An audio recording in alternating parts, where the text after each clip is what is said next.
Masechet Megillah, the Gemara, Daf Yates Amar Aleph, 19a. If you have an Art Scroll Gemara, we're holding 19a3, top of the page.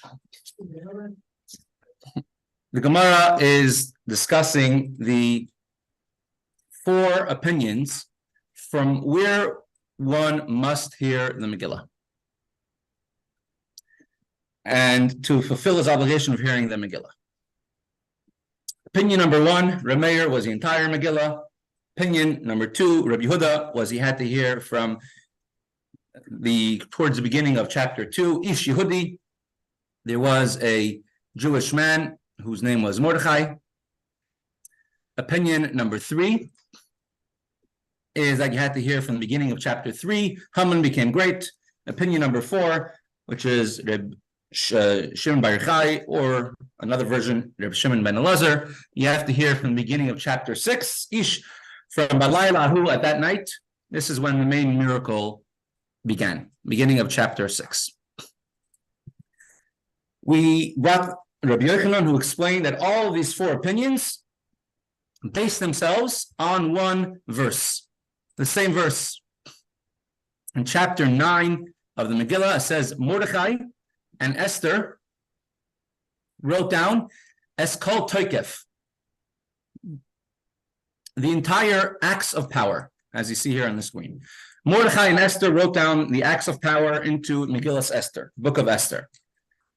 Therefore, we have to talk about the strength, the power, and whose power is the most important to know for the story. Is it the power of Hashem? All you need is from chapter 6. Is it the power of Mordechai? Then you need from the beginning of chapter 2, the strength of Haman and the great miracle that Hashem made Haman have a downfall. That's, you have to know from the beginning of chapter 3. The strength of Achashverosh, you have to know from the beginning of the Megillah, where it talks about how many countries he ruled and the great feast that he made. And that's the basis of all four of these opinions. Now the Gemara will bring a second opinion, a second source for all of these four views, from where one must hear the Megillah from. Ideally, one should hear the entire Megillah, but from where one must hear the Megillah from. It's four different views. Halacha is going to be like Rabbi Meir, then one must hear the entire Megillah. The question is, why does the Gemara have to bring a second source for all these views? What's wrong with the one of Rabbi Yochanan? He says you have to speak about Toikef, the strength, and yesterday we explained it's a strength of four different characters, or three characters plus Hashem in the Megillah. What's wrong with his answer? Why does Rabbi Huna need to give a second answer? And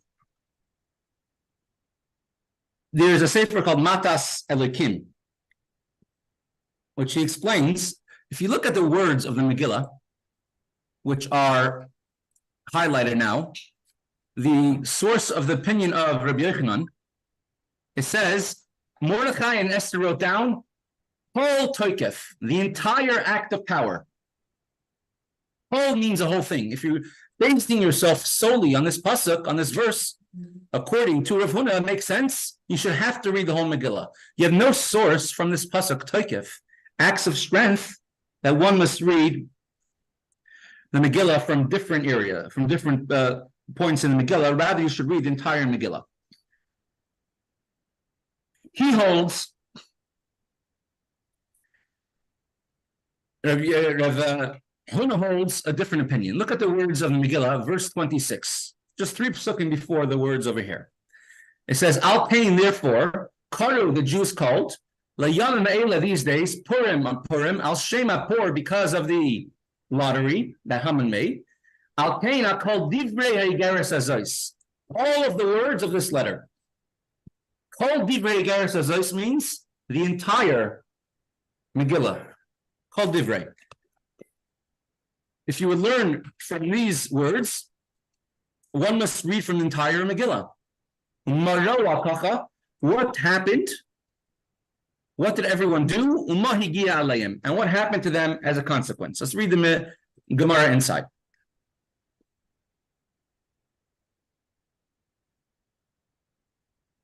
Rav Huna Amar Mehacha. Rav Huna says like this: the four different opinions of the four Chachamim, the four sages, they derive their opinions from a different source. It says in the Megillah, therefore, because of the words of this letter, what's the letter? The Megillah. The words of this letter. Megillah is written as a long letter. Nigeris. Right. Megillah is called a Nigeris, a letter, and it's written on parchment in the form of a letter. And of that which the Jews saw concerning this matter, and of that which had befallen them, therefore the Jews had proclaimed, had ordained that there would be 2 days of Purim. So what reason did they see fit to act in this way? And what happened to them as a result of what happened? As Rashi says in more clear words, the Megillah is written to record for eternity, forever, why everyone in the Megillah acted the way they did, and what was a result of what happened to them because of their actions. So that's what the Megillah is coming to teach you. Action and consequence. Right? So what happened to them as a consequence of what they did? So we want to see whose actions caused which consequences. The first opinion in the Mishnah, which was their mayor, which says one must read the entire Megillah. He says, he wants to see what are the consequences. What did Achashverosh do? How did he act? What caused him to use the vessels of the Beis HaMikdash? Achashverosh, he made a big feast and he took out the vessels of the Beis HaMikdash and he used them. What caused him to do that? Remember, in the beginning of the Masechta Megillah, we explained that Daf Yud, Achashverosh thought that the 70 years of exile were finished, and still the Jews were not redeemed. So he made a big feast to celebrate the Jews will be in exile, and he took out the vessels of the Beis HaMikdash, and he desecrated them. So, what did they see? What did Achashverosh and his court and his advisors see? They thought that they could use the kelim, the vessels of the Beis HaMikdash. The reason was Achashverosh calculated that 70 years had already concluded, had finished of exile.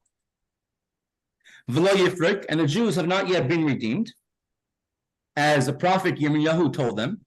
So now he was no longer afraid that the Jews will be redeemed from exile. And therefore, he made a big feast, and he used the vessels of the Beis HaMikdash. As we said earlier, Daf Yud Aleph. What was the consequence that happened to Achashverosh? The Kollel Vashti. As a result of that feast, Vashti, his queen, was killed. His queen, and really his connection to the throne, because he was a common stable boy. And he became a king as a result of marrying Vashti, who was a daughter of Belshazzar.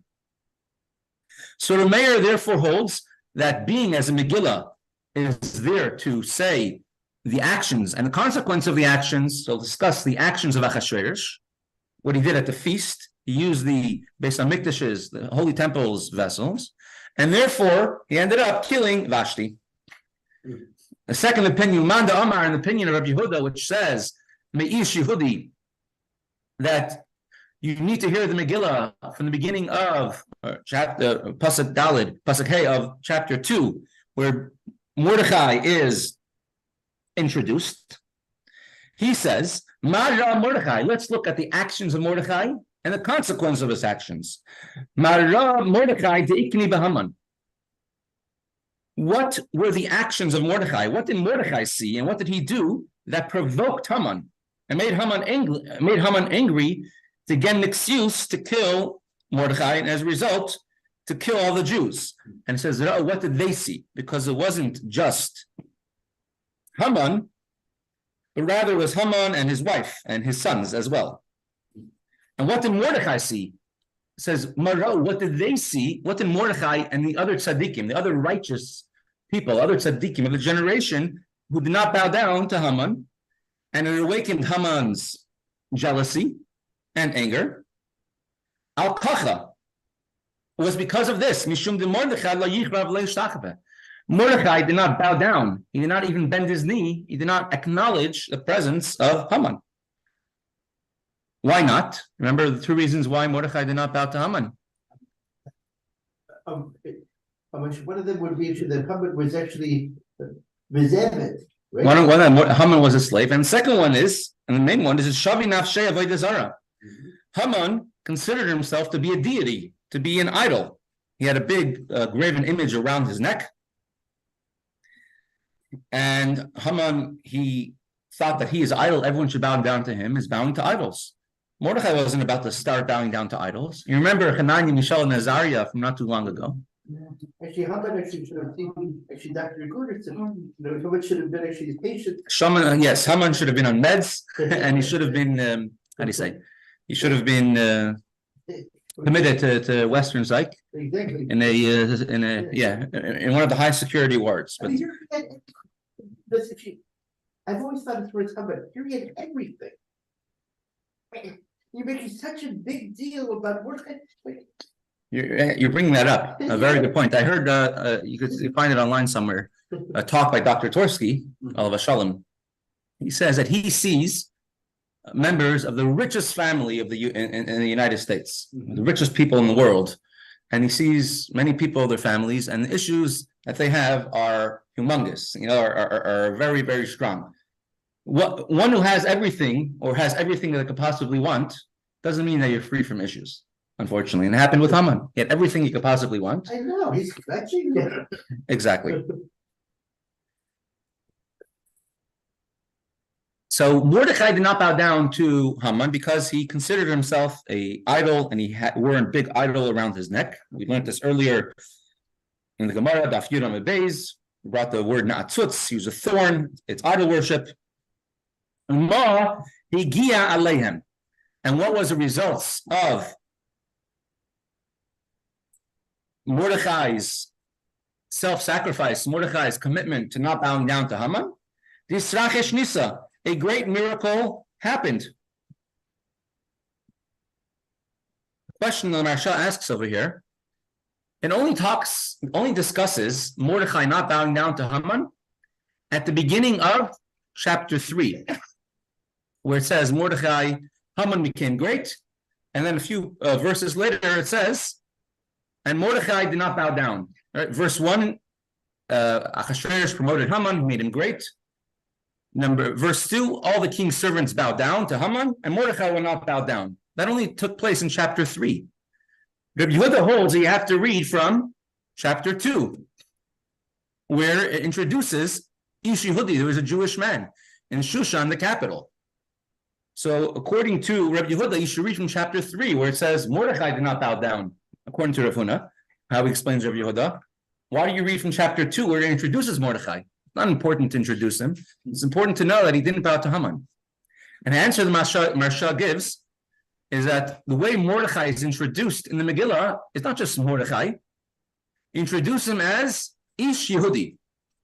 Yehudi means Judean, but the Gemara, we learned that he's Kaifer b'Avodah Zarah. He denied idols. He doesn't believe in any idols. That's the definition of who Mordechai was. Right? We don't introduce someone. We don't say, he's Dovi, the one who does not bow down to idols. We say Dovi the great, Dovi the grandson of the relative of Meir Arik. But Mordechai's whole being was that he was a Yehudi, which means he does not bow down to idols, and that's important to know from the very offset in chapter 2. So therefore, we should read chapter 2 instead of just from chapter 3. Uman Amar, and the third opinion, Rabbi Yossi, which says that you must read the Megillah from the beginning of chapter 3, which introduces Haman. From chapter 3, after these things, and Haman is introduced and becomes the king's prime minister. Haman. So now he wants to say what is the actions of Haman and what is the consequences of his actions. Why did Haman become incensed, angry with all the Jews? Because of this. Because Mordechai did not bow down to him or prostrate himself to Haman. Therefore, he found it as an excuse to kill all the Jews.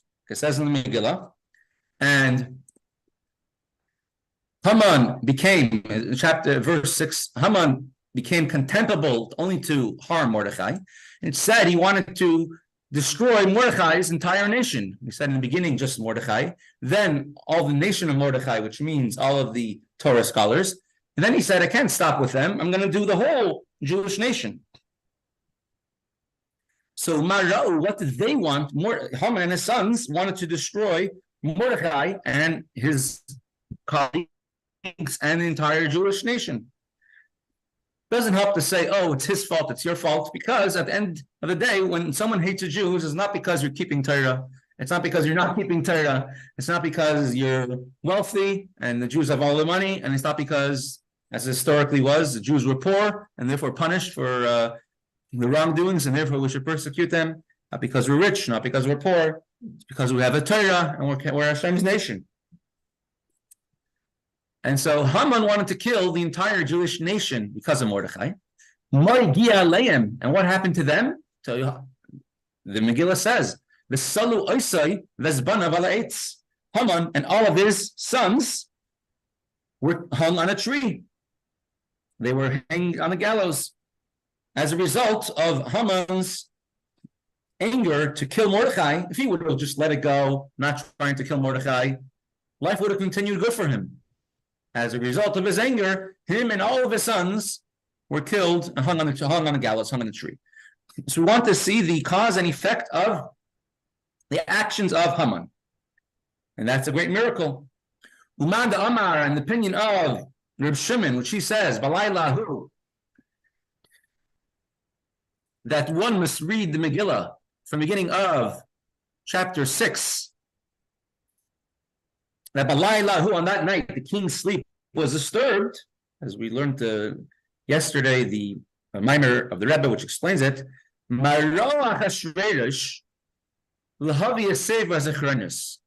Let's see the cause and the effect.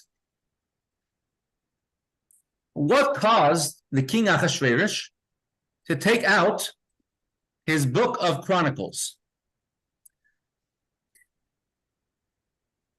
Achashverosh could not sleep, and therefore he told his chamberlain, he told his attendant, bring me my book of Chronicles, the book of diaries, and therefore that should help me fall asleep. Rashi over here explains, why could the king not sleep? We had this earlier in the Gemara. You remember one of the reasons the king couldn't sleep is because he thought to himself like this, why did Esther invite Haman to a feast? Nobody else but me and Haman were invited to a feast with the Queen Esther. Why? It must be that Esther is plotting against King Achashverosh, against me. And him and Haman are in cahoots to somehow get rid of me. And he couldn't sleep. His sleep was disturbed the whole night.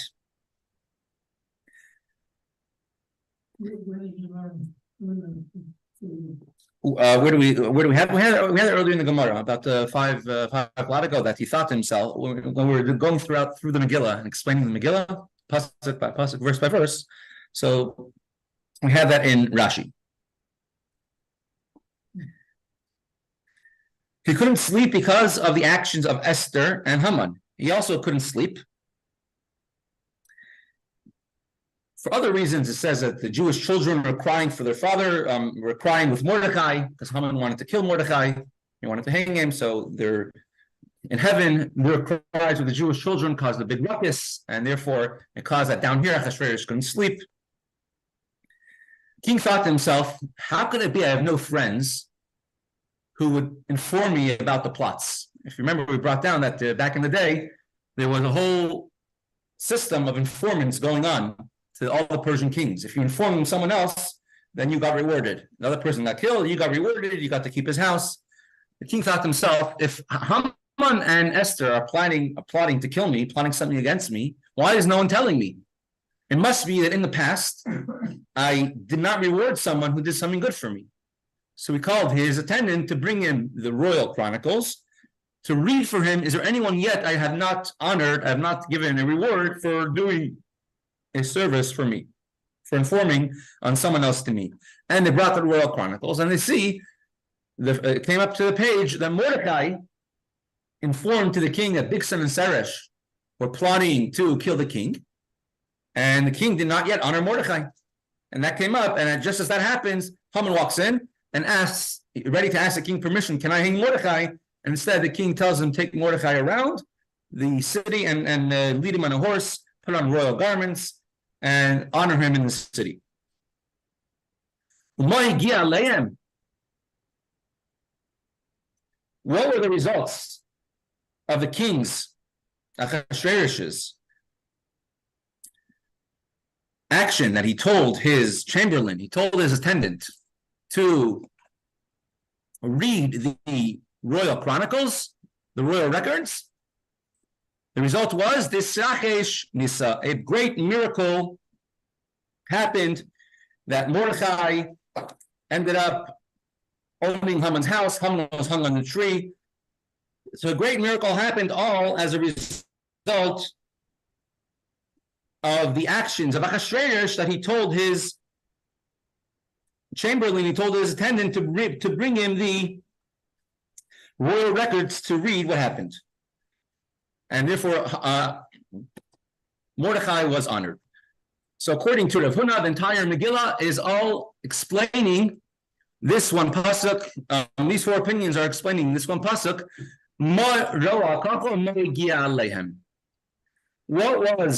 What did they see? What were the actions they did? And what happened as a result of the actions? Was it the actions of Mordecai, the actions of Haman, the actions of Achashverosh in the beginning of the Megillah, or rather the actions of Achashverosh when he could not sleep?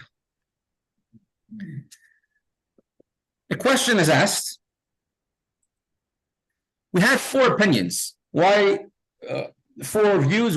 From where must one read the Megillah from? And each one had brought a different.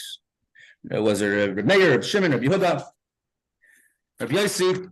And each one started from a different place because of a different reason. They want to have the strength of Achashverosh. So you have to read from the beginning. You want to discuss the strength of Haman. So if that's the case, why read till the end of the Megillah? At the end of the Megillah, Haman is hung in chapter 7. Haman and his sons are hung in middle of chapter 9. What do you need the end of the Megillah for? Why read till the end? Chapter 10 of Megillah talks about the greatness of Achashverosh again. Why read till the end? Right. Let's go back to our Megillah. Let's go on to chapter 10, only 3 verses. It says Achashverosh, he made a tax on all of his lands, because now he was once again assured of his kingdom. All the greatness of the acts and the power of Achashverosh and the greatness of Mordecai are written down. And then Mordecai, the king, was second. Mordecai the Jew was second to the king Achashverosh, and he advocated for his brethren, etc. So why read till the end? The four opinions that you're reading either about the greatness of Haman, the greatness of Achashverosh, the greatness of Mordecai, the greatness of Hashem. So the greatness of Haman stops at chapter 9. The greatness of Hashem, you could say, goes till the end. The greatness of Achashverosh goes till the end. The greatness of Mordecai also goes, you could say, till about the. But why read until the end of the Megillah, which doesn't discuss, say, Haman? So the answer given by the Rivash or Chama, different Rishonim, or different Achronim, is that everyone agrees one must read preferably the entire Megillah. But they say that, and so therefore the miracle, everyone agrees with the opinion of Reb Shimon Bar Yochai or Reb Shimon ben Elazar, that you have to read the Toikev Shalnes, the strength, the power of the miracle, the juice, the meat of the miracle you have to read. And that goes from chapter 6 till the end. The other opinions just say that there's other things you have to add on, either the strength of Mordechai, or the strength of Achashverosh, or the strength of Haman. But everyone agrees you must read the strength of the miracle, which is from chapter 6 till the end.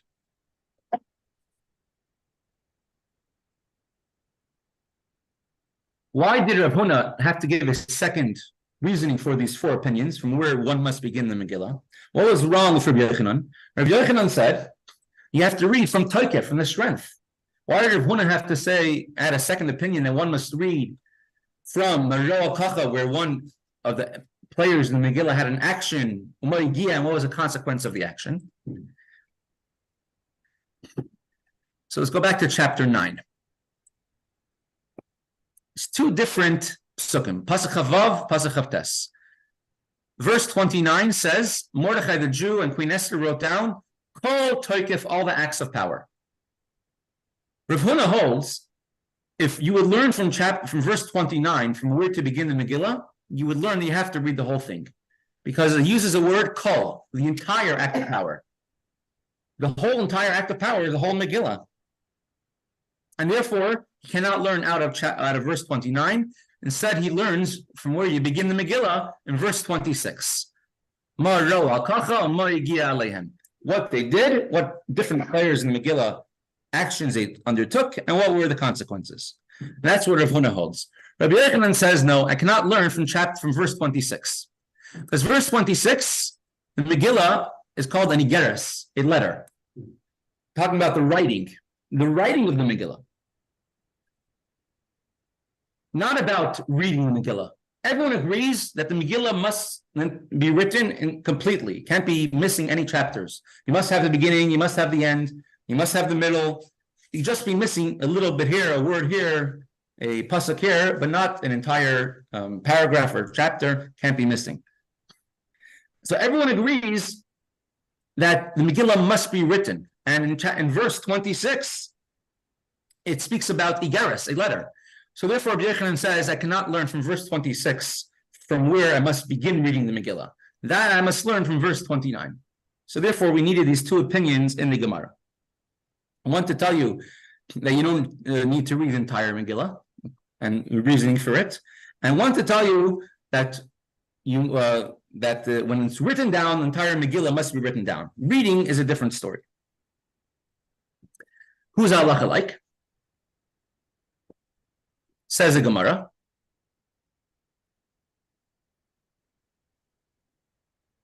The Amar Reb Chalbai, Amar Reb Chama Bar Guria, Amar Rav. So Rav says, what is halacha? Megillah,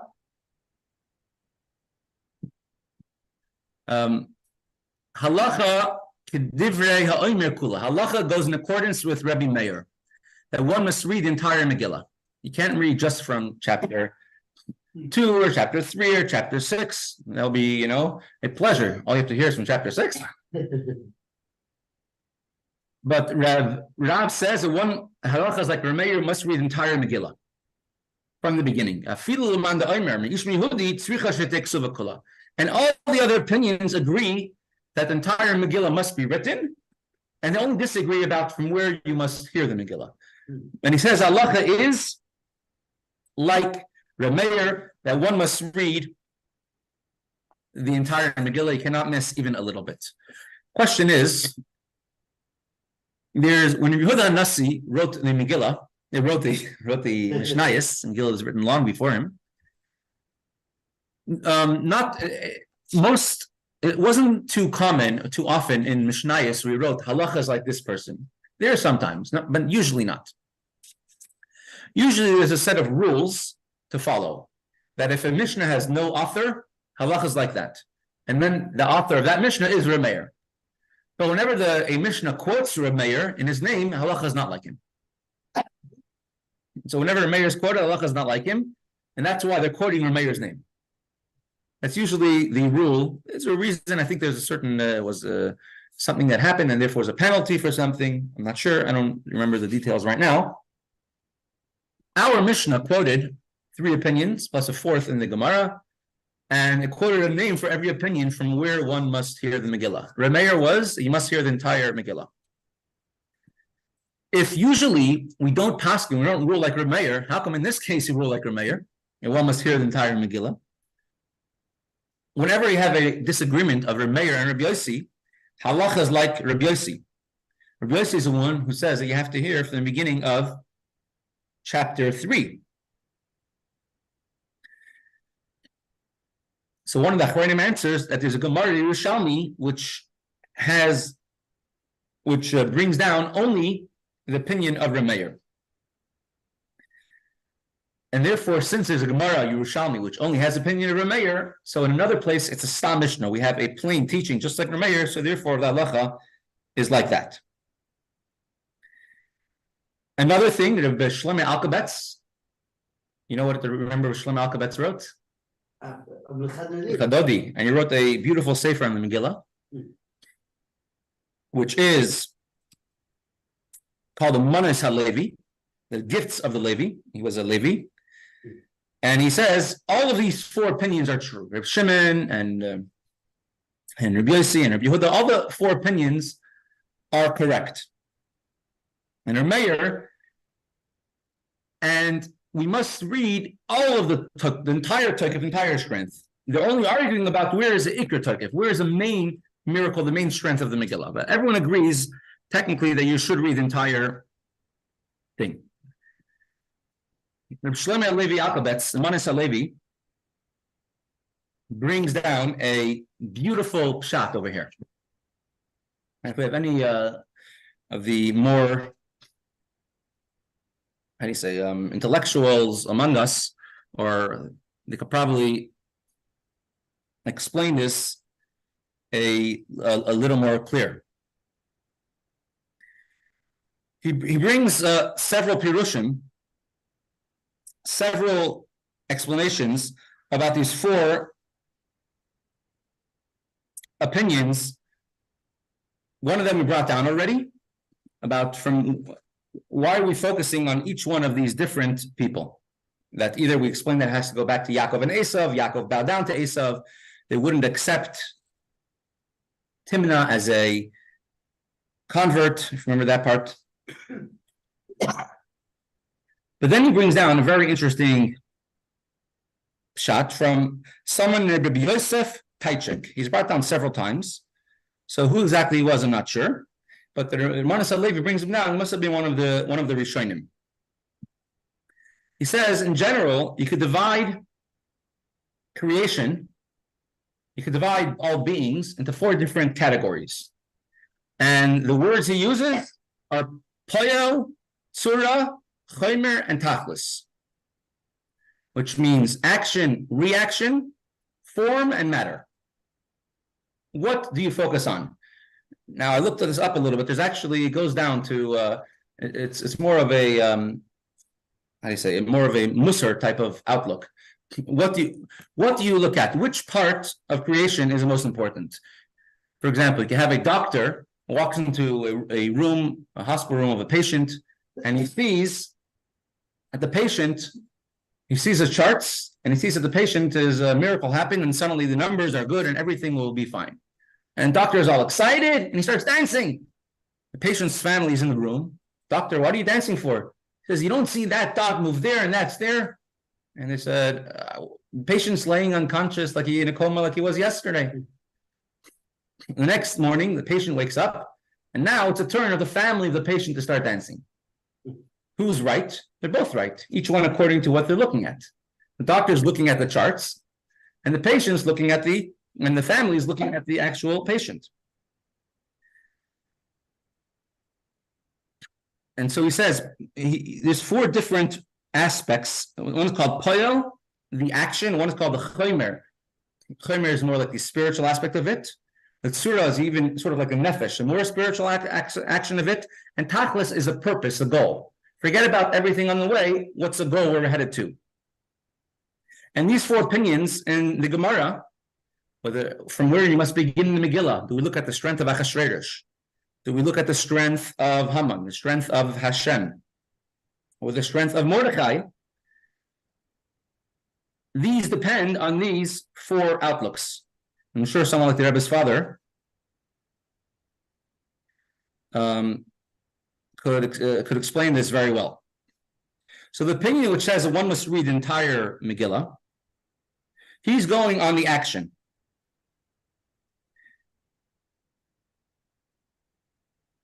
The upper,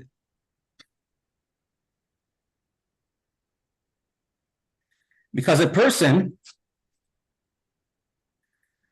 could look at the Megillah and say, what was the great Tokef Shachashverish, the power of Achashverish, is that he wrote two letters, a first letter and a second letter. The first letter said to destroy the Jews. Shortly afterwards, 2 months later, he wrote the second letter to save the Jews.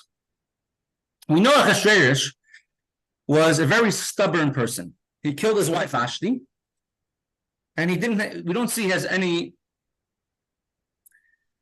regret that he killed Vashti, even though she was a great person. And now, with just a very fickle thing, he listened to his wife, his new Queen Esther, to take back his original decree. He wasn't a person who changed his mind so easily. So that is a main miracle, the payalis, the effect that it had. And that's the opinion of Reb Meir, that you have to read the whole thing. You go from the power of Achashverosh. The opinion of Rabbi Yehuda, which you start from Ish Yehudi, that is going on.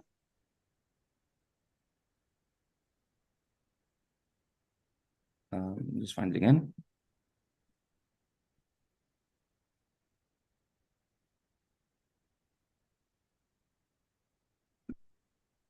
Going on the tachlis, what's the goal? The goal is Mordechai saved the Jews from danger. Everyone was in danger, either because of whatever decree, they bowed to the idol, or they benefited from the feast of Achashverosh. And in Mordechai's merit, everyone was saved, which is the ultimate miracle. The opinion which says that you go from chapter 3 from the part of Haman, says you look at what actually took place. When did Haman made a decree against the Jews? Everything else until then caused it. But Haman made the decree. So we have to read until where Haman made a decree, and then came the downfall.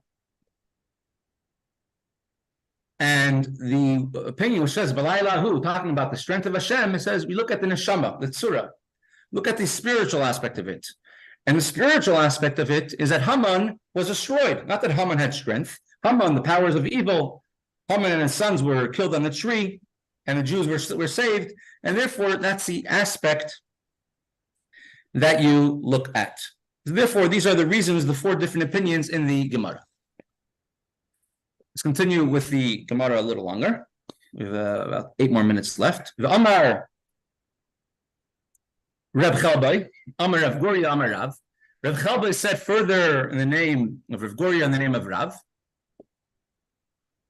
Megillah nikras sefer, v'nikras igeres.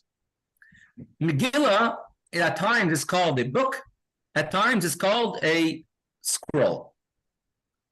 Here's verse 29. Queen Esther and Mordechai the Jew wrote down all the acts of power to confirm the second Purim letter. Purim is called a letter. At times, Purim is, the Megillah is called, 3 verses later, Basefer. Esther's order confirmed the matters of Purim. V'nichtav basefer. It is written in a sefer, a scroll, a book, like a Sefer Torah. And therefore, in some aspects, a Megillah has to be like a letter. In some aspects, it has to be like a Sefer Torah. In which aspect is it like a letter? In which aspect is it like a Sefer Torah? Says the Gemara, She'im Tfara,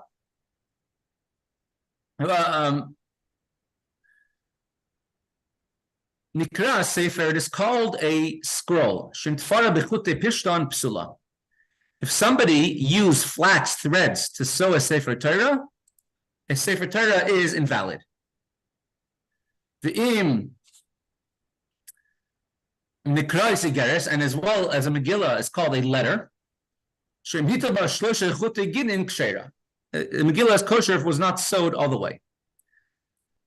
There's only 5 minutes left. I brought this up on the screen about how you sew a Sefer Torah and a little demonstration about it, but I think we'll play that part tomorrow.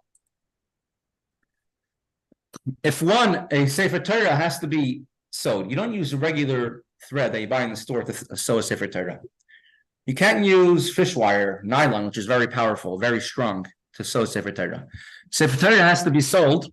A Sefer Torah has to be sewed only with, it's called gidin. It has to be made out of animal parts.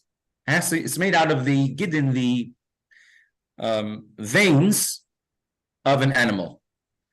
Generally, it's from the back legs, which have stronger veins, and therefore could hold, and they're beaten down very strongly, and they're processed, and they're made into thread.